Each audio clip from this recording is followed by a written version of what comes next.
સમુદ્ર દેખાવમાં એકદમ શાંત, વિશાળ અને અફાટ, પણ આ જ શાંતિની પાછળ ક્યારેક એવા ભયાનક રહસ્યો છુપાયેલા હોય છે જે કદી સપાટી પર આવતા જ નથી. તો આજના આ વિશ્લેષણમાં આપણે એક એવા ઐતિહાસિક અને ખરેખર રૂવાણા ઊભા કરી દે તેવા રહસ્યની વાત કરવાના છીએ. ગુજરાતના ભાવનગરના દરિયા કિનારાની એક એવી કાળી રાતની ઘટના જેને દાયકાઓથી લોકોના મનમાં અનેક સવાલો ઊભા કર્યા છે. હવે 1 મિનિટ વિચારો. સોના અને રોકડથી ખચાખચ ભરેલું એક વિશાળ વહાણ. હવામાન એકદમ સાફ હોય, કોઈ જ તોફાન ન હોય, અને છતાંય રાતોરાત અચાનક ગાયબ થઈ જાય. એ પણ એવી રીતે કે તેનો એક નાનો લાકડાનો ટુકડો પણ ક્યાંય ન મળે. શું આવું શક્ય છે ખરું? આ કોઈ હોલિવૂડની કાલ્પનિક વાર્તા નથી હો, પણ એક એવી વાસ્તવિક હકીકત છે જેણે તે સમયે આખા તંત્રને હચમચાવી દીધો હતો. તો ચાલો આ ભયાનક વાર્તાના મૂળમાં જઈએ. સૌથી પહેલાં તો ખંભાતના અખાતની ભયાનકતાને સમજીએ, જે આખી ઘટનાનો મુખ્ય ભૌગોલિક વિલન છે. મહારાજા ભાવસિંહજી પ્રથમે 1723માં ભાવનગરની સ્થાપના કરી અને ઘોઘા બંદરનો સુવર્ણ ઇતિહાસ શરૂ થયો. પણ આ જ બંદર જે અખાત સાથે જોડાયેલું છે, ખંભાતનો અખાત, તે દુનિયાના સૌથી ખતરનાક દરિયાઈ વિસ્તારોમાંનો એક માનવામાં આવે છે. અને એનું કારણ શું છે? આ માત્ર પાણી નથી, પણ એક જીવલેણ છટકું છે. અહીં ભરતી અને ઓટનો તફાવત ખરેખર ડરાવણો છે. જ્યારે ભરતી આવે ને, ત્યારે પાણી એટલી પ્રચંડ ઝડપથી ઉપર ધસી આવે છે કે કોઈ અજાણ્યું વાહન ત્યાં ફસાયું તો સમજો એનો ખેલ ખતમ. અને ઓટના સમયે પાણી માઇલો સુધી પાછું ખેંચાઈ જાય છે અને પાછળ મૂકી જાય છે માત્ર અત્યંત ઊંડો, જીવલેણ અને ક્યારેય પાર ન કરી શકાય તેવો કાદવ. બસ આ જ કાદવ આજના આપણા આ રહસ્યનું કેન્દ્ર છે. હવે આ ઐતિહાસિક રહસ્યના મુખ્ય પાત્રો તરફ આગળ વધીએ અને એ કાળી રાતની સફર વિશે જાણીએ. 20મી સદીના મધ્યભાગની વાત છે, જ્યારે ભાવનગર કાપડ, હીરા અને અનાજના વેપારનું બહુ મોટું મથક હતું. અહીં કોઠારી, શાહ અને શેઠ અટક ધરાવતા વેપારીઓનો ભારે દબદબો હતો. આ એવા કુશળ અને હોશિયાર લોકો હતા જેમનો દરિયાઈ વેપાર પર પૂરો કાબૂ હતો અને તેઓ જાતે જ પોતાનો માલ લઈને મુસાફરી કરતા હતા. તો 1960થી 70ના દાયકાની આ વાત છે. 3 અગ્રણી વેપારીઓ ઘોઘા બંદરેથી નીકળ્યા. દિવસ પહેલો હતો પ્રસ્થાનનો. દરિયાઈ પંચાંગ મુજબ બિલકુલ સાફ હવામાનમાં વહાણ હંકારવામાં આવ્યું. વહાણ પર એક ટંડેલ અને 4 અત્યંત અનુભવી ખલાસીઓ હતા, જેઓ આ રસ્તેથી પૂરેપૂરા વાકેફ હતા. બીજા દિવસે તેમણે સુરત કે ભરૂચ પહોંચવાનું હતું, પણ વહાણ ત્યાં પહોંચ્યું જ નહીં. અને જ્યારે ચોથો દિવસ આવ્યો, નિર્ધારિત સમય કરતાં ઘણો સમય વીતી ગયો, ત્યારે તેમના પરિવારોમાં ભયંકર ગભરાટ ફેલાઈ ગયો. કંઈક તો અમંગળ બન્યું હતું. અને ગભરાટ થવો વ્યાજબી પણ હતો, કારણ કે તે લાકડાના પડાઉ વહાણમાં લાખોની રોકડ, હુંડીઓ અને અઢળક પ્રાચીન સોનાના દાગીના હતા. જરા કલ્પના કરો, એ સોનાના સિક્કાઓ અને વિન્ટેજ દાગીનાઓનો રણકાર જ કોઈને પણ રોમાંચિત કરી દે તેવો હતો. આ કોઈ સામાન્ય સફર બિલકુલ નહોતી. એક બહુ મોટા સોદા માટે આ પ્રવાસ ખેડવામાં આવ્યો હતો અને દાવ પર એક બહુ જ મોટી સંપત્તિ લાગેલી હતી. પણ પછી જે બન્યું ને, તે ખરેખર ધ્રુજાવી દે તેવું હતું. જ્યારે વહાણ સામે કાંઠે ન પહોંચ્યું, ત્યારે મોટા પાયે શોધખોળ શરૂ થઈ ગઈ. મહારાજાના સમયની પરંપરાગત બચાવ ટુકડીઓ, પોલીસ અને સ્થાનિક ખારવા સમુદાયના અત્યંત કુશળ તરવૈયાઓએ દરિયાના ખૂણે-ખૂણા ફેંદી માર્યા. રાત દિવસ એક કરીને દરિયામાં ઊંડે સુધી તપાસ ચાલી. પણ આ તપાસનું પરિણામ શું આવ્યું? રિઝલ્ટ ખરેખર ડરામણું હતું. શૂન્ય કાટમાળ. બિલકુલ શૂન્ય. હવે સામાન્ય રીતે જ્યારે કોઈ મોટું વાહન ડૂબે છે, ત્યારે લાકડાના ટુકડા મળે, તેલના ડાઘ દેખાય, સામાન દરિયા પર તરતો જોવા મળે, અથવા છેવટે થોડા દિવસો પછી કરુણતા દર્શાવતા મૃતદેહો કિનારે તણાઈ આવે. પણ અહીં તો સંપૂર્ણ શૂન્યાવકાશ હતો. વિજ્ઞાન, તર્ક, અનુભવ બધું જ અહીં નિષ્ફળ ગયું. આટલું મોટું વહાણ કોઈપણ પુરાવા વગર અદૃશ્ય કેવી રીતે થઈ શકે?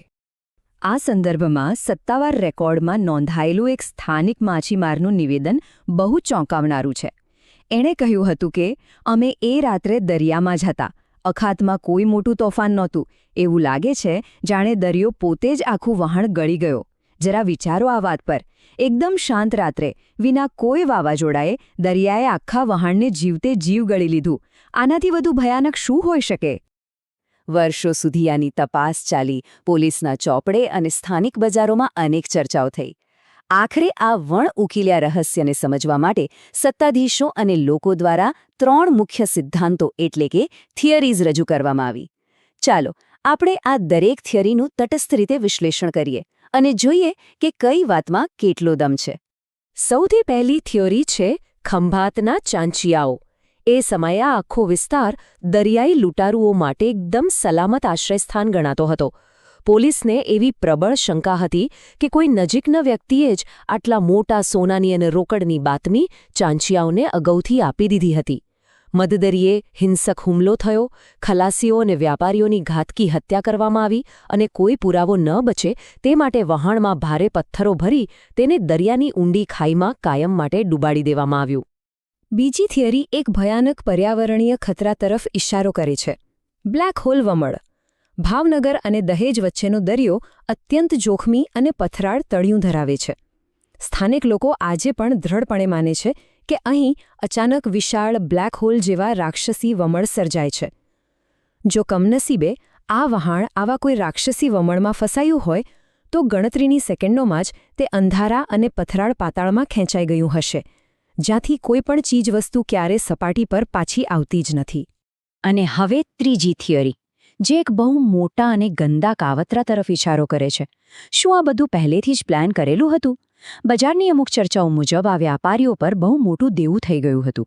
તો શક્ય છે કે તેમણે દેવા અને ટેક્સથી બચવા પોતાનું જ વહાણ નાશ કર્યો હોય, પોતાના ખોટા મૃત્યુનું નાટક રચ્યું હોય અને મધદરિયાથી કોઈ મોટા આંતરરાષ્ટ્રીય જહાજમાં બેસીને સીધા દુબઈ કે આફ્રિકા પલાયન થઈ ગયા હોય. પણ આ થિયરી ત્યાં નબળી પડી જાય છે જ્યારે આપણે પેલા નિર્દોષ ખલાસીઓના ગરીબ પરિવારો વિશે વિચારીએ છીએ, જેઓ આજે પણ ન્યાયની ભીખ માગી રહ્યા છે.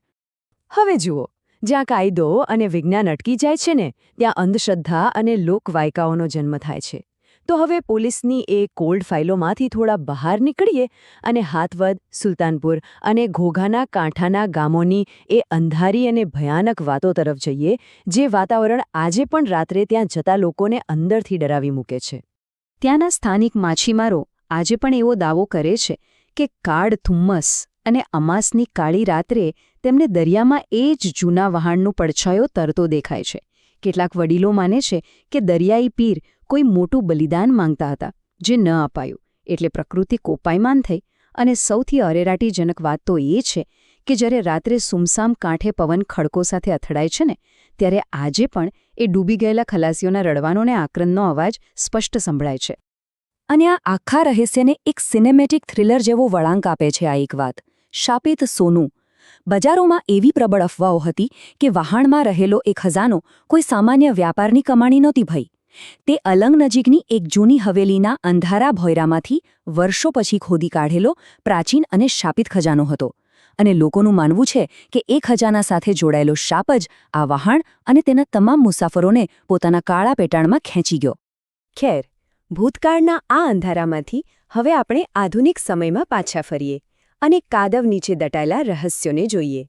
આ છે ઐતિહાસિક રહસ્ય અને આજના વિશ્વ વચ્ચેનો સીધો સેતુ.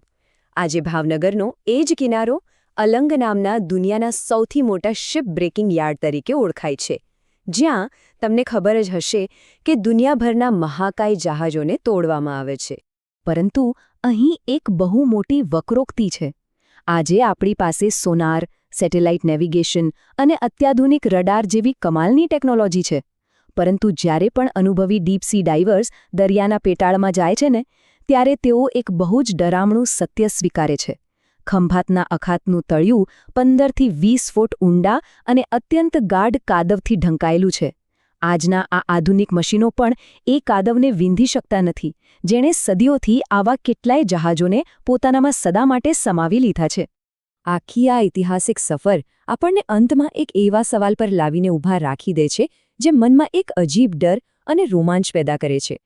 મનુષ્ય ગમે તેટલો શક્તિશાળી, સ્માર્ટ કે ધનવાન કેમ ન હોય, આ અફાટ સમુદ્ર અને પ્રકૃતિની સામે એની કોઈ જ વિસાત નથી. શું એ ગુમ થયેલા વેપારીઓ, તેમની અઢળક સંપત્તિ અને એ શાપિત સોનું આજે પણ એ જ કાળા અને અભેદ્ય કાદવના 20 ફૂટ નીચે હંમેશા માટે શાંતિથી સૂઈ રહ્યા છે? કદાચ આ ઘૂઘવતો દરિયો આ રહસ્યનો જવાબ ક્યારે નહીં આપે. આ અખાત આજે પણ પોતાના ભયાનક રહસ્યોને સાચવીને શાંતિથી બેઠો છે.